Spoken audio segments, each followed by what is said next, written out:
शंभवे गुरुवे नमः। शंभवे गुरुवे नमः। प्रणाम करती हूँ अपने जगत गुरु शिव गुरु माँ भवानी के चरणों में मेरा प्रणाम स्वीकारो। प्रणाम करती हूँ साहब दीदी के चरणों में मेरा प्रणाम स्वीकारो। प्रणाम करती हूँ आप सभी गुरु भाई बहनों के चरणों में मेरा प्रणाम स्वीकार हो। आप सभी का बहुत बहुत धन्यवाद करती हूँ। चैनल को सब्सक्राइब, वीडियो को लाइक शेयर ज़रूर कीजिएगा। पूरी सुनिएगा, बहुत अच्छा लगेगा। आगे सुनते हैं पुस्तक अनमिलाकर पेज नंबर 149 से। आप सभी को मेरा प्रणाम। गाड़ी ज्यों ही गांधी सेतु पार करने लगी, मौसम का मिजाज बदल गया। पूरा आसमान काले मेघों से अच्छान हो गया। हवा में हल्की आर्द्रता व्याप्त हो गई। धीरे धीरे गाड़ी महेंद्रू स्थित बाबूजी के सरकारी आवास के सामने रुकी। तेज बारिश शुरू हो गई। इतनी बारिश हुई कि कई जगह जल जमाव हो गया। इधर मध्यपुरा में गुवाहाटी लखनऊ मेल के प्रथम श्रेणी का टिकट पूरे परिवार का प्राप्त किया गया। ऐसी ही योजना बनाई गई कि ट्रक पहुंचने के थोड़े घंटे बाद या पहले हम सभी पहुंच जाएं। ट्रेन सुबह 10 बजे थी।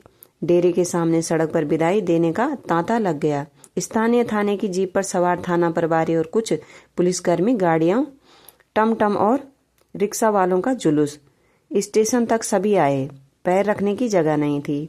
लग रहा था पूरा मध्यपुरा आज उमड़ पड़ा है इन्हें विदा करने। रास्ते में हल्की बूंदाबांदी हो रही थी। ट्रेन के आरक्षित कूपे में हरिंद्रानंद परिवार के साथ सवार हो गए। एक पुलिस पदाधिकारी भी छुट्टी लेकर साथ हो लिए। स्टेशन पर लगभग 2-2.5 हजार लोग विदा देने के लिए उदास मन से खड़े थे। आंखें नम थी। लगभग 6 वर्षों का साथ छूट रहा था। नीलम और बच्चे भी भावुक थे। ट्रेन ज्यादा देर नहीं रुकती है वहां पर। आज आधा घंटे से अधिक रुक गई। साहब ने किसी पदाधिकारी से कहा, ट्रेन खुलवाइए। सीटी बजी। ट्रेन ने रेंगना शुरू किया। हरिंद्रानंद और नीलम दरवाजे पर खड़े होकर हाथ जोड़कर सबको विदा कर रहे थे। सामने प्रेम और अध्यात्म से जिस मध्यपुरा को इन दोनों ने सींचा था, आज पीछे छूट रहा था। कई स्टेशनों को ट्रेन पार कर चुकी थी। दिन गर्म होता जा रहा था। अंधेरा होने से पहले हाजीपुर पहुंच गए। बाबूजी ने अपने फिएट कार हाजीपुर स्टेशन भिजवा दी थी। बाबूजी सरकारी काम से राज्य के बाहर भ्रमण पर थे। स्टेशन से उतरकर हरिंद्रानंद अपने परिवार के साथ गाड़ी तक आए। हल्की बूंदाबांदी शुरू हो चुकी थी। शहर के रामाशीष चौक आते आते बहुत तेज बारिश होने लगी। सर, हमसे गाड़ी नहीं चलेगी, ड्राइवर ने कहा। बारिश के चलते गाड़ी से बाहर निकलना संभव नहीं था। गाड़ी के भीतर ही किसी तरह चालक की सीट पर आए। अंधेरा आने लगा था। तेज बारिश में गाड़ी आगे बढ़ी। सड़क सुनसान थी। इक्का दुक्का गाड़ी लाइट जलाकर सड़क के किनारे ही खड़ी थी। बेवक्त पानी ने गाड़ी की रफ्तार तोड़ दी थी। लगभग 2 घंटे में अपने आवास पर पहुंचे। घड़ी 8 बज रही थी। घड़ी 8 बजा रही थी। देखा ट्रक लगा है। बरामदे में देखा कि ट्रक लेकर आए लोग बारिश की झट्टास से भीग रहे हैं और उन्हें ठंड भी लग रही थी। कार से उतरकर सभी दौड़कर बरामदे में आए। हरिंद्रानंद ने उन लोगों से कहा, भीतर क्यों नहीं बैठते हैं? कोई उत्तर नहीं मिला। देखा दरवाजा तो भीतर से बंद था। मालूम हुआ कि 1 घंटा भर पहले ही यहाँ आ चुके थे। नीलम ने कहा, ये भी मौसम बरसात को भी अभी ही आना था।